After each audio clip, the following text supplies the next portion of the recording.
Ulusun sak urulарының soda оролуга чыгышарын калдыктарын жанында турабыз музейге. Айтып коет экен музей деп тил ачыш кыйын болуп калды. Бул шаар биздин заманга чейин 2-5 жылында болгон. Экологиялык катастрофанын астында, суу астында калган деп жүрөт. Бул шаардын чынын айтканда эң чоң Кыргыздын байлыгы, тарыхый байлыгы деп айтсак болот. Себеби 2-5 жылдын өзгөрүшү биздин заманга чейин болуп атат. Анан эми шаар биринчи трагедиясын башынан өткөргөндөн кийин биздин эле Тоото 19-20 жылында өзүнүн дагы экинчи трагедиясына туш болду да. Себеби бул жерге ал кезде Союздун курамында жүргөндө археологдор келип, подводный археологдор келип көрүп атасыздар. Могу жерге баары ушулардын немелери эми жыгар кээ бир элементтерин көп эле нерселерге жакшы пайда берген. Бүтүн нерселерди Эрмитажга кеткен деп айтылат да. Эрмитажда турат убакыт келет. Мен баргандан кийин жок Эрмитажда. Андан сырткары Кыргыз славян университетинен Плоскиттен академик бар. Алда музей ачып, ада келип, жерден көп нерселерди чыгарып, ошол музейге апарып койгон. Андан сырткары чоний археологдор деп коет. Мыйзамга туш келбеген иштер менен өзлөрү акылган кандай таап келип туруп, чүнүп келип, дагы билбейбиз канча нерсеси, канча баалык нерселер тонолгон. Себеби бул шаар соода борбор болот да. Жерде көп сонун нерселер болгон да. Анын баарын кайкап кетти, эмне кылып кетти, көзөмөл болгон эмес. Ошол үчүн биз көп нерсени жоготуп койдук да. Бул жерде болсо баягы сынык элементтер турбайбы? Карапалардын, чыллардын. Бул жерде тарых мугалими бар эле, каза болуп калды, Туан Иманали деген. Ошол жигит өзү үчүн келип, анан алып чыккан эменин астына, суунун астына. Жерде көрүп атасыздар, жаргылчактар турат, тегиштүү күч элементтер турат. Соода кылган кыйындар турат, жоокер элементтер турат. Ошол кездердеги сактар, усундар кандай жоо куралын колдоп таштар көрүнөт, токтогул таштар, жана тарандуу таштар турат. Эми калгандары ушул да. Балким астында дагы бар, бирок тоноп атат мына ушул. Азыр көйгөйдө биз бар кичинекей музейди жасап кийгизип коюп, жерге туристтер жанча келбейт, анда-санда баа келген туристтер. Бияка келет, көрөт. Максат эмне болот? Максат ушулардын баарын кайра реставрациялап колдон келсе, жанагы Россияга чыгып кеткен буюмдарыбызды, Кыргыз славян эмесинин музейиндеги буюмдарыбызды кайра реставрациялап, подводный музей ачуу деген бул чоң маселе болуп турат да. Өтө оригиналдуу нерсе бул. Булар азыр чыккандан кийин бир нече убакыттан кийин канча жыл суунун астында жаткан таштар аба менен дагы реакция болушу мүмкүн. Эми ким билет, дагы өзүнүн сапатын жоготушу мүмкүн. Анан ошонун баарын реставрациялап, азыр суунун шаардын жээгине барабыз.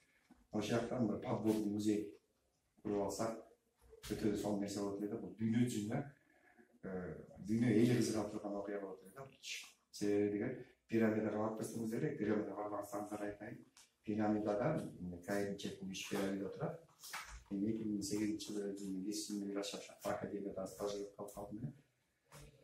Ошол жерге бир күндө 1 миллион турист келип чыгат.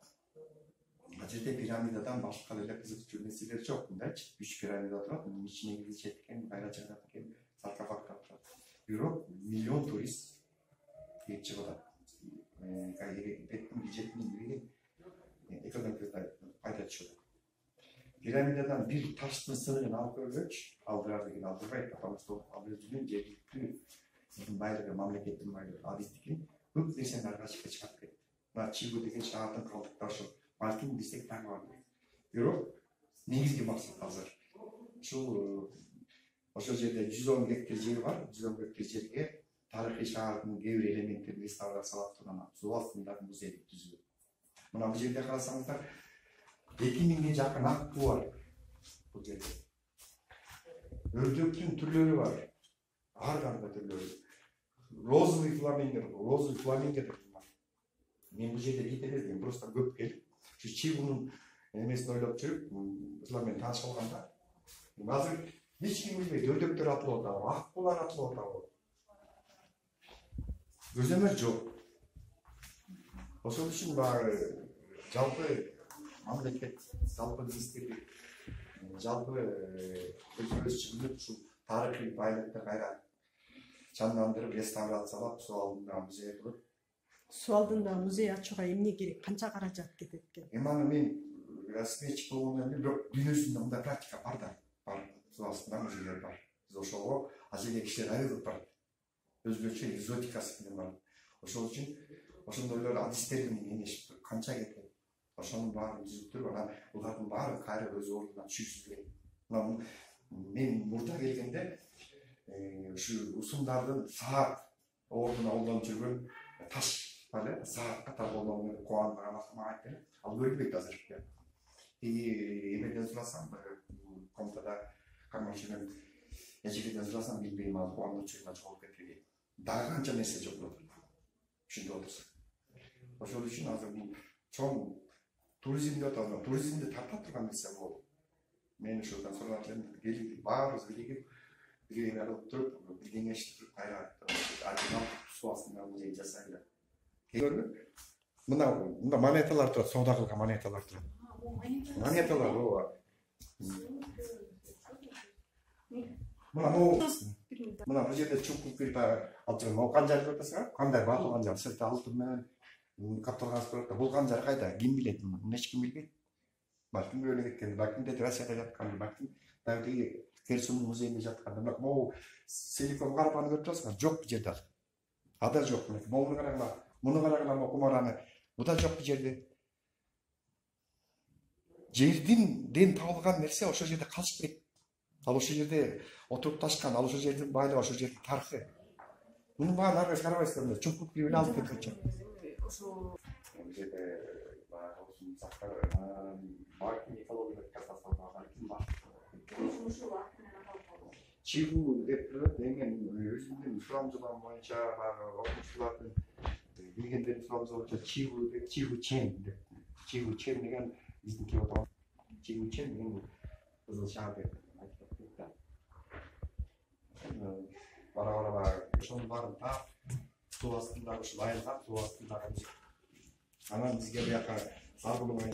Кызыл өрөө деп атасам, биздин тарыхчы сары өрөө деп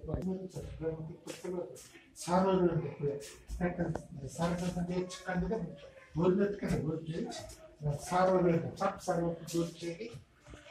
Сары өрөө деп. Бакмандай бирок мен Чигу мындан ары энергияда көп тыныч турганда шамалы жок болгондо дубал бар дейт да, дубал кайдыкыдай дубал.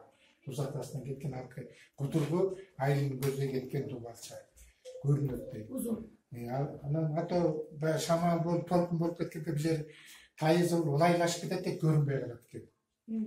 Анан көпчүлүк эле эмелер ага айтып кетпедиби? Изилдөөчүлөр, жапайы изилдөөчүлөр эле көп табылгаларды алып кетишти.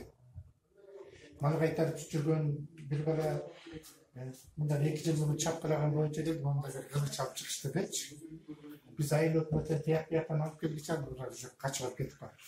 Жылтыраган ончалык кылыч алып чыгып, буюм алып чыгышты деп. Баары эле алып чыгып атат да. Элчет Нурсажиевич биздин аким бар. Эмеге Бишкекке которуп кетпеди, ошол киши да спонсор болуп кетип, эмеге демирчи болуп суу астында сүзө турган жабдыктарын алып берели барып көргүлө деп эме кылган, которуп кетип калды. Кыйын болсо маңгыча бул балабыз да көзөтүп кетти, ошодон ала албай калдык. Учурда ага эле тонолуп атат деген. Эскертилген.